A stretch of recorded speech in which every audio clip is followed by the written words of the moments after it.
জীবনে প্রথম এই গুলবাহারের এই আশেক আলী খান উচ্চ বিদ্যালয়ের মাঠে এই দ্বিতীয়বারের মতো বাংলাদেশ স্বাধীন হওয়ার পরে আমরা এখানে উন্মুক্ত জনসভায় প্রথমে অক্সিজেন নিতে পেরেছি, বলেন আলহামদুলিল্লাহ।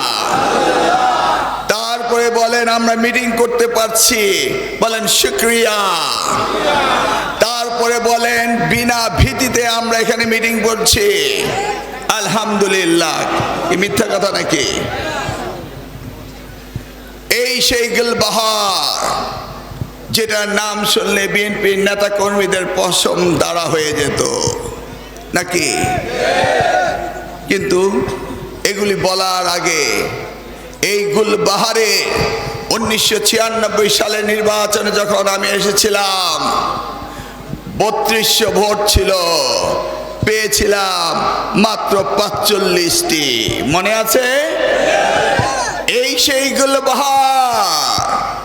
স্বাধীন দেশ হলো এই সেন্টারে কেউ ভোট দিতে পারত না। 2001 সাল ভোট পেয়েছিলাম 145টি। কিন্তু এখানে সবাই জানেন গুলবাহারের শতকরা 80% ছিল বিএনপি। সত্য না মিথ্যা? গুলবাহারের জামাই বলুক, কি জামাই? এখানে ভোটের সংখ্যা ছিল, শিল্পীর জামাই, এখানে ভোটের সংখ্যা ছিল শতকরা 80%। কিন্তু কিভাবে এই ভোটকে তারা দিতে দিত না? যত বড়ই সুষ্ঠু নির্বাচন হোক, গুলবাহারে ভোট দিতে দিত না। ক্ষমতার অপব্যবহার, দাম্ভিকতা কাকে বলে? সাংবাদিক ভাইরা নোট নিয়ে নেন। ওই কাজীর গরু খাতায় গোয়ালে থাকে না, খাতায় থাকে। নির্বাচন কমিশনের আইন কাগজে থাকে, কিন্তু নির্বাচন কমিশন আইন কখনো ব্যবহার হয় না। কোন প্রার্থী যদি সেন্টারের 500 গজের ভিতরে থাকে তাহলে সেই সেন্টার বন্ধ করে দেওয়া হয়, এটা নির্বাচন কমিশনের আইন। কিন্তু প্রার্থীর বাড়ি 50 গজের ভিতরে নাকি বন্ধ হয়েছে? প্রত্যেকটি নির্বাচনে আমি অবজেকশন দিয়েছিলাম, বন্ধ হতে দেয়নি। তারপরও 96 সালে আমি নির্বাচিত হয়েছিলাম, আপনারা নির্বাচিত করেছিলেন। 2001 সালে আপনারা নির্বাচিত করেছিলেন, আমাকে করেননি? করেছিলেন আপনারা। এই গুলবাহারের সেন্টারে ভোট না পেয়েও আমরা জিতেছিলাম। প্রিয় এলাকাবাসী, এই যে মাঠ, এই যে চারিদিকে বিল্ডিং, এগুলি করেছে ডক্টর মহিউদ্দিন খান আলমগীর, করেনি? এই প্রতিষ্ঠানের মালিক কারা? ডক্টর মহিউদ্দিন খান আলমগীর না? তিনি তার বাবার নামে করেছেন। কি সুযোগ্য পিতার পুত্র তিনি। তিনি আজ নাই, তিনি আজ পালিয়ে গিয়েছেন। কেন পালিয়ে গিয়েছেন? এই প্রশ্নটি কি আপনাদের মনে আসে না? নিশ্চয়ই আসে। মানুষ এই পৃথিবীতে চিরজীবনের জন্য থাকবে না। এত সুন্দর প্রতিষ্ঠান করেছেন, কিন্তু আজকে আপনাকে মানুষ গ্রহণ করছে না। কেন?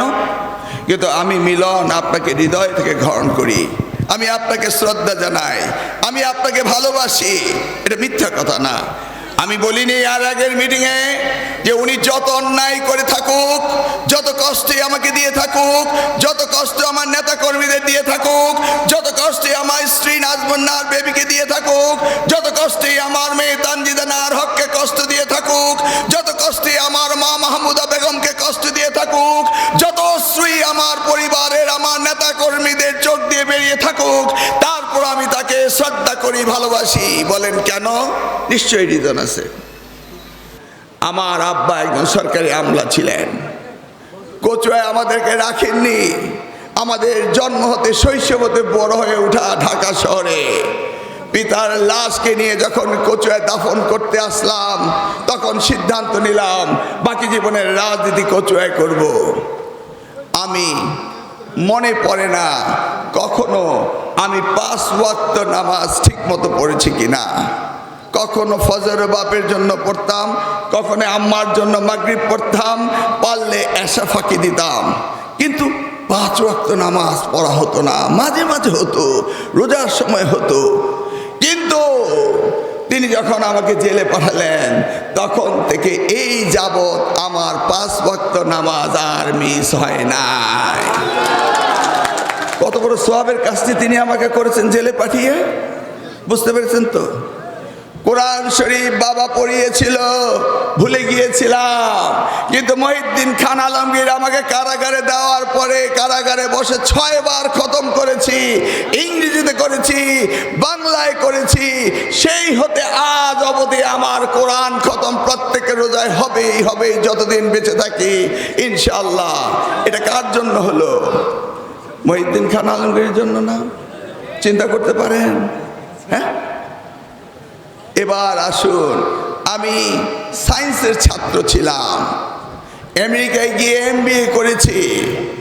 তারপরে আমার লেখালেখির অভ্যাস ছিল না। ঢাকা বিশ্ববিদ্যালয়ে লেখাপড়া করেছিলাম রসায়ন বিভাগে। জেলখানায় গিয়ে আমার লেখালেখির অভ্যাস হলো। এই পর্যন্ত 8টি বই আমি লিখেছি। কার বরকতে? এই মহিউদ্দিন খান আলমগীরের জন্য, তাই নয় কি? চিন্তা করেন, খারাপ করতে চাইলেও তো মানুষের ভালো হয় না? সেই জন্য বলছি যে উনার জন্য অনেক ভালো কাজও হয়েছে। উনি এমন শিক্ষা আমাকে দিয়েছেন কারাগারে, যে শিক্ষার জন্য আমার সর্বশেষ বইটি আমি এতদিন প্রিন্ট করতে পারিনি, এখন প্রিন্ট করব। কারণ ওই বইটি যদি আওয়ামী হায়ানার আমলে প্রিন্ট করা হয় তাহলে আমার বিরুদ্ধে প্রতিটি পাতার জন্য একটি একটি করে মামলা হবে। সেই জন্য আমি বইটি প্রিন্ট করিনি। আমি কখনো স্বপ্ন ভাবিনি এদেশ আবার স্বাধীন হবে, ওই জেনারেশন জিরা এদেশকে স্বাধীন করবে। আমি ভাবতেও পারিনি। এক পর্যায়ে এসে লেখা বইটির আশাই ছেড়ে দিয়েছিলাম, প্রিন্ট করব না। কিন্তু আমি মনে মনে রেখেছি, আমার জীবন দশায় যদি এই বইটি প্রিন্ট না হয়, আমার মেয়েকে বলে যাব এই বইটিকে প্রিন্ট করতেই হবে। তার কারণ এই বইটিতে রয়েছে বাংলাদেশের খান পরিবারের লেগাসি, তাদের অত্যাচারের ধরন, তাদের অত্যাচারের নিয়ম সেই বইটিতে ছিল, এবং এই বইটি কিছুদিনের মধ্যেই আসবে। 1996 সালে যখন আমি সংসদ সদস্য হয়েছিলাম, এই কেন্দ্রে 45 ভোট পেয়েও আমাকে হারাতে পারিনি। সেই সময় সংসদে গিয়ে বলতাম, মাননীয় স্পিকার, ঢাকায় থাকতে পারি না মশার জ্বালায়, কচুয়া থাকতে পারি না মখার জ্বালায়। মনে আছে আপনাদের? মনে আছে আপনাদের? একদিন এটাও গল্প করেছিলাম, এই যে কয়েকদিন আগে সরকার পতনের পরে সব নাম পরিবর্তন হয়ে যাচ্ছে, তাই না? তো আমার মনে আছে একদিন স্পিকার আমাকে বলল, আপনি মাত্র 2 মিনিট কথা বলতে পারবেন সংসদে। আমি বললাম, আমি মাননীয় স্পিকার 33টি সংশোধনী দিয়েছি, আমাকে মাত্র 2 মিনিট সময় দিলেন, কি বলবো? যাহা ইচ্ছা তাহা বলেন। সেই সময় থেকে নাম পরিবর্তনের সংস্কৃতি শুরু হয়েছিল। যমুনা ব্রিজের নাম পদ্মা ব্রিজ করা হয়েছিল, মনে আছে? যেখানে যা হয় সব বঙ্গবন্ধু বঙ্গবন্ধু বঙ্গবন্ধু, মনে নেই আপনাদের? সেই সময় বলেছিলাম, মাননীয় স্পিকার, সিরাজগঞ্জে গিয়েছিলাম বেড়াতে, আসার সময় যখন দেখলাম একটা কবিতা বলি, বলেন, বঙ্গবন্ধু 1 নম্বর রেল স্টেশনে আসিয়া টিকিট কাটিয়া, বঙ্গবন্ধু সেতু পার হইয়া, বঙ্গবন্ধু 2 নম্বর রেল স্টেশনে নামিয়া, বঙ্গবন্ধু কৃষি বিশ্ববিদ্যালয়ে আসিয়া দুপুরের খাওয়া খাইয়া, বঙ্গবন্ধু স্টেডিয়ামে আসিয়া ফুটবল খেলা দেখিতে যাইয়া, বঙ্গবন্ধু সোনার সন্ত্রাসীদের হাতে মাত খাইয়া, বঙ্গবন্ধু হাসপাতালে আসি শুইয়া। ওই 96 সরকার থেকে শুরু হয়েছিল শুধু বঙ্গবন্ধু বঙ্গবন্ধু, তাই না? কিন্তু আজকে সেই বঙ্গবন্ধু কোথায়? আবার দ্বিতীয়বারের মতো সরকার প্রধান হওয়ার পরে আমাদের বইয়ের মধ্যে সবই ছিল লেখা বঙ্গবন্ধু বঙ্গবন্ধু বঙ্গবন্ধু, না? কিন্তু যাদেরকে বঙ্গবন্ধু পড়িয়েছে তারাই আজকে রিভোল্ট করেছে। এবার বুঝতে পেরেছেন তো? এই যে আমার সামনে জেনারেশন জি বুঝেছেন আপনারা, আমার মুরব্বীরা, যারা 1997 সাল থেকে 2013 পর্যন্ত জন্ম হয়েছে তারা হলো জেনারেশন জি। প্রতি 15 বছরে একটা করে জেনারেশন হয়। তারপরে জেনারেশন বলে আলফা জেনারেশন, তার আগের জেনারেশন বলে মিলেনিয়াম জেনারেশন, মিলেনিয়ার। বুঝতে পারছেন তো? আমরা হলাম বেবি বুমার, যারা আমার বয়সী রয়েছেন।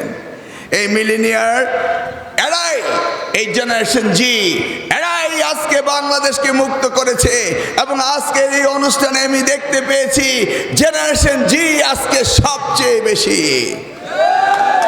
আমি শুধু দেখতে চাই এখানে জেনারেশন জি অর্থাৎ 1997 থেকে যাদের জন্ম হয়েছে তারা হাত তোলো।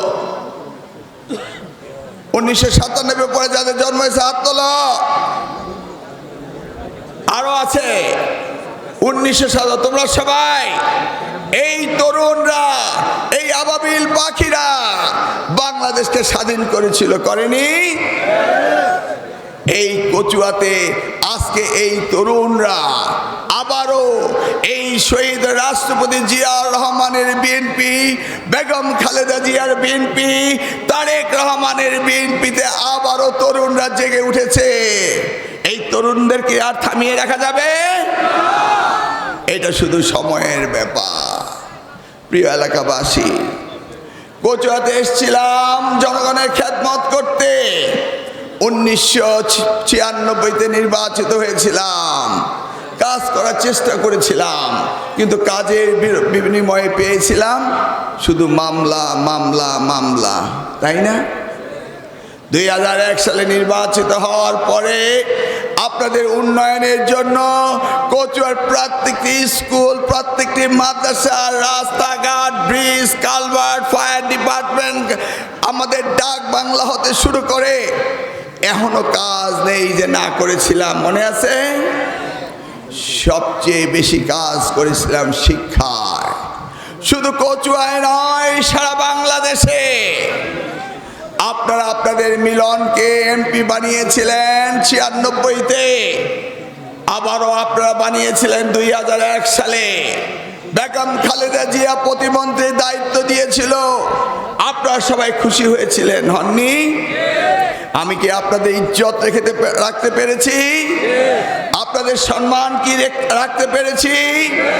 ওই টেকনাফ থেকে তেঁতুলিয়া, রূপসা থেকে পাথুরিয়া, ওই যেখানেই সকলে বলে জিয়া জিয়া, ওই প্রত্যেকটি পথে প্রান্তরে আপনাদের মিলনকে সফল প্রতিমন্ত্রী হিসেবে কি চিনেনি? আপনাদের অহংকারে ধন হয়েছে, আপনাদের গর্বের ধন হয়েছে, আপনাদের ভালোবাসার ধন হয়েছিলাম না? 111-এর শাসন এসেছিল, সেনা শাসন। সেই সেনা শাসনে মিলনকে কি কেউ দুর্নীতিবাজ বলে আখ্যায়িত করতে পেরেছিল? পেরেছিল। কোনটা জানেন?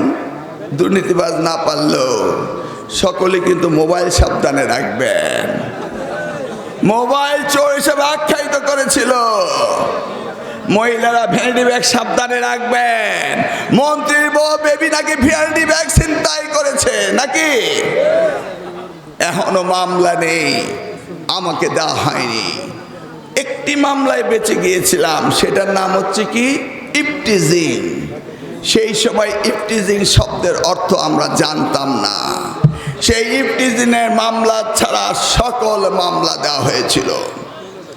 আমাকে এক কারাগার থেকে আরেক কারাগারে নিয়ে যাওয়া হতো।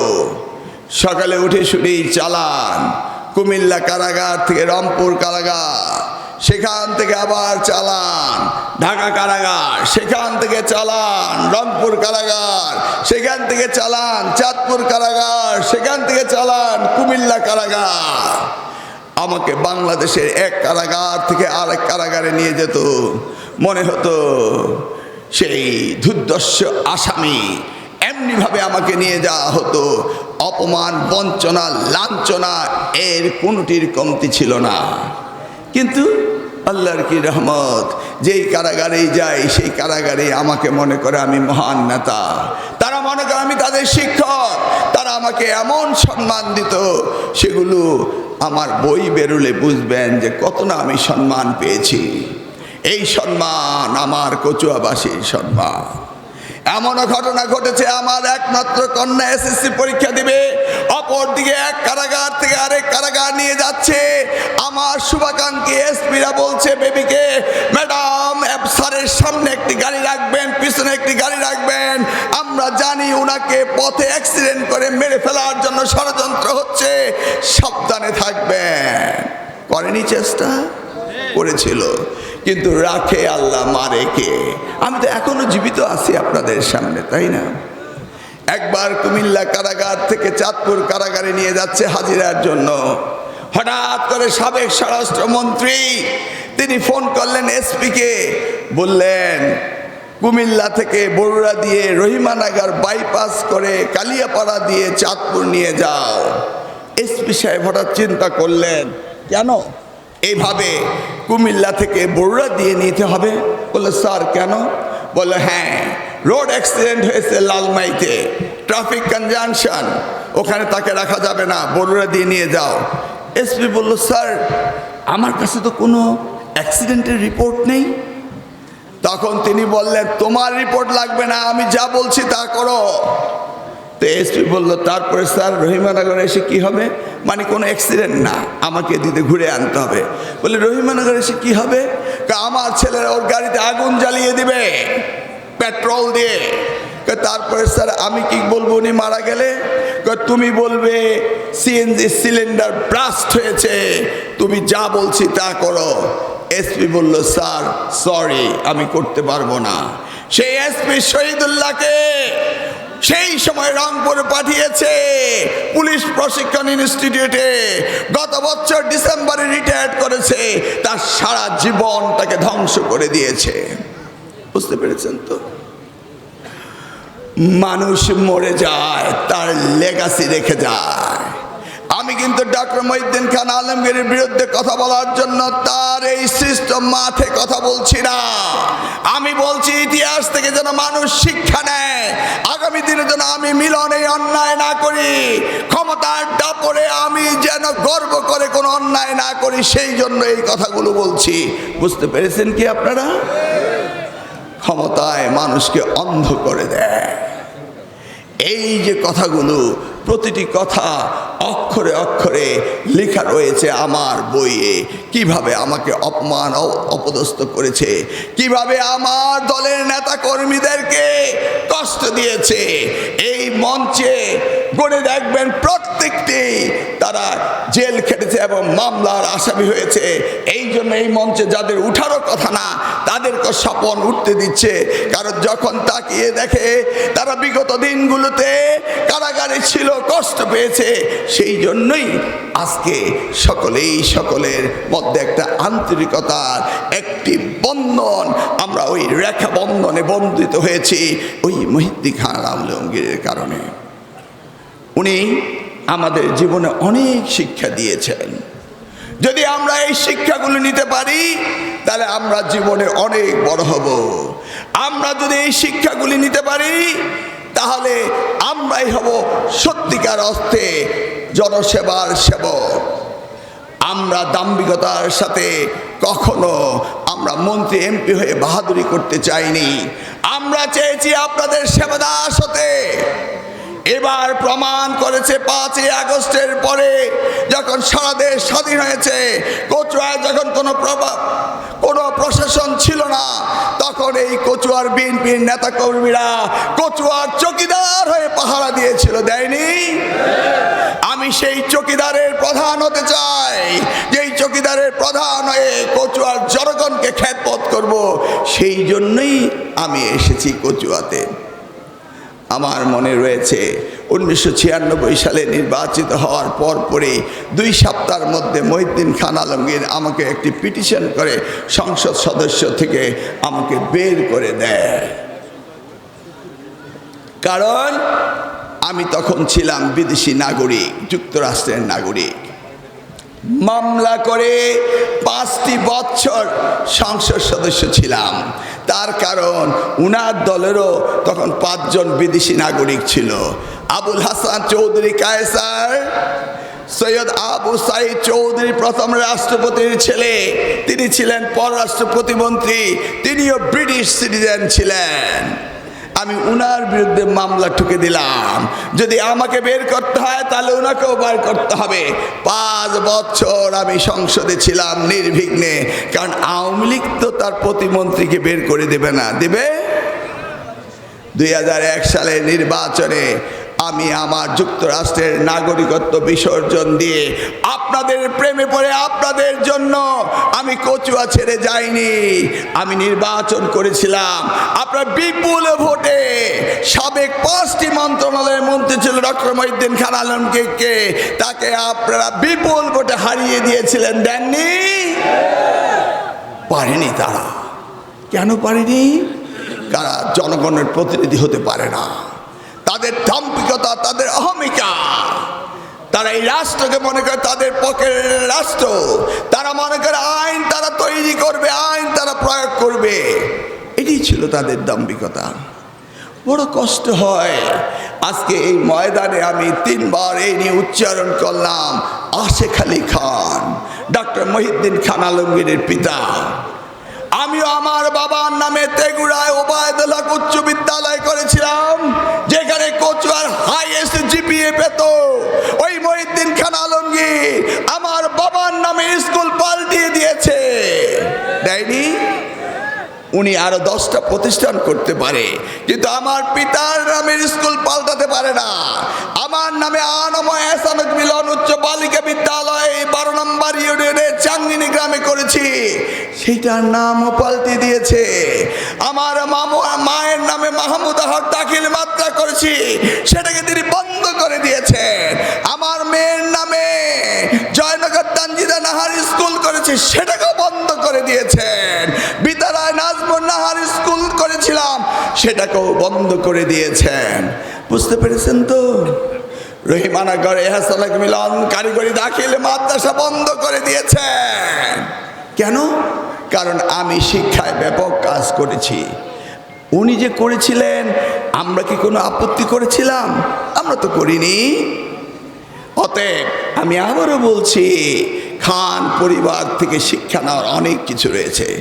দুষ্টুমি যদি করতে চান, কুট চাল যদি জিতে চান, কুট রণকৌশল যদি শিখতে চান, কাউকে যদি অপদস্থ করতে চান, কাউকে যদি অপমান করতে চান, কাউকে যদি কারাগারে রাখতে চান, কাউকে যদি মিথ্যা মামলা করতে চান, তাহলে খান পরিবারের শরণাপন্ন হবেন, তাই না?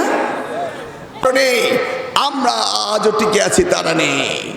ওই ডক্টর মহিউদ্দিন খান আলমগীরের বিরুদ্ধে জনতার মঞ্চের কারণে তার বিরুদ্ধে একটি মামলা হয়েছিল, সেই মামলা আমরা করিনি। 2001 সাল থেকে 2006 সাল পর্যন্ত কচুয়াতে একটি মামলা আমরা করিনি। আর আমাদের বিরুদ্ধে শত শত মামলা তারা করেছে। তাই বলছি, মানুষ মরে গেলে পচে যায়, কিন্তু তাদের স্মৃতি থেকে যায়। ওই তো সেই দিন আসার পথে দেখলাম ডক্টর জালাল মহিউদ্দিনের একটি পার্ক রয়েছে ওনার মৃত ছেলে, মরহুম ছেলের নামে। আমি ওখানে তাকিয়ে 5 মিনিট দাঁড়িয়ে রইলাম। ওই পিছনে যে নামটি রয়েছে জালাল আলমগীর, সকলেই জানে মহিউদ্দিন খান আলমগীরের ছেলে। ওখানে দাঁড়িয়ে মানুষ বলবে মহিউদ্দিন খান কচুয়ায় যে অত্যাচার করেছে, সেই অত্যাচারের কথা ওখানে গিয়ে মানুষের মনে হবে। এটাই হলো মানুষের লেগাসি। আমরা এমন কিছু করতে পারবো না যেই করার জন্য আমাদের লেগাসি যুগ যুগ ধরে মানুষ খারাপ বলবে। এই কাজ আমার নেতা কর্মীরা করতে পারবে না। আমার নেতা কর্মীদের উদ্দেশ্যে বলছি, আমরা চাঁদাবাজ নই, আমরা সন্ত্রাসী নই। আমাদের নেতা কর্মীরা কোনো চাঁদাবাজি এবং তার সাথে সংশ্লিষ্ট থাকতে পারবে না, এবং আমরা তা করিনি, আমরা করতে দেব না। কি দেবেন আপনারা? নিশ্চয়ই না। প্রিয় এলাকাবাসী, দেশ আজ উত্তপ্ত। সারা বাংলাদেশ আজ ভারতের উস্কানিতে, আজকে সারা বাংলাদেশ আজ অস্থির হয়ে আছে। গতকালকে কলকাতার বাংলাদেশ মিশনে ভারতীয় হিন্দুরা সেখানে মিছিল করে আক্রমণ করেছে, শুনেছেন আপনারা? আমরা এই উস্কানিতে পড়তে রাজি না। আমরা বাংলাদেশের শান্তিপ্রিয় মুসলমানরা হিন্দুদেরকে নিয়ে আমরা একসাথে থাকব। আমাদের ভিতরে যেন কোনো উত্তেজনার সৃষ্টি না হয়। কি বৃষ্টি হচ্ছে?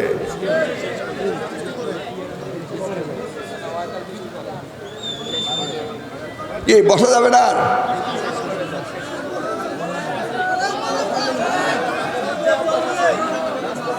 হ্যাঁ,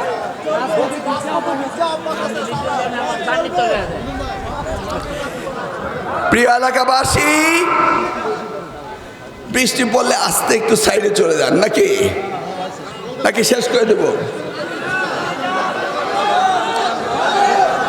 ভেবেছিলাম আমি আমার বিগত দিনগুলির অত্যাচার অনাচারের কথা, আগামী বাংলাদেশের কথা, আগামী দিনে দেশ নেতা তারেক রহমান সাহেব এসে বাংলাদেশে যে বাংলাদেশকে গড়ে তুলবেন তার গল্প আপনাদের শোনাবো।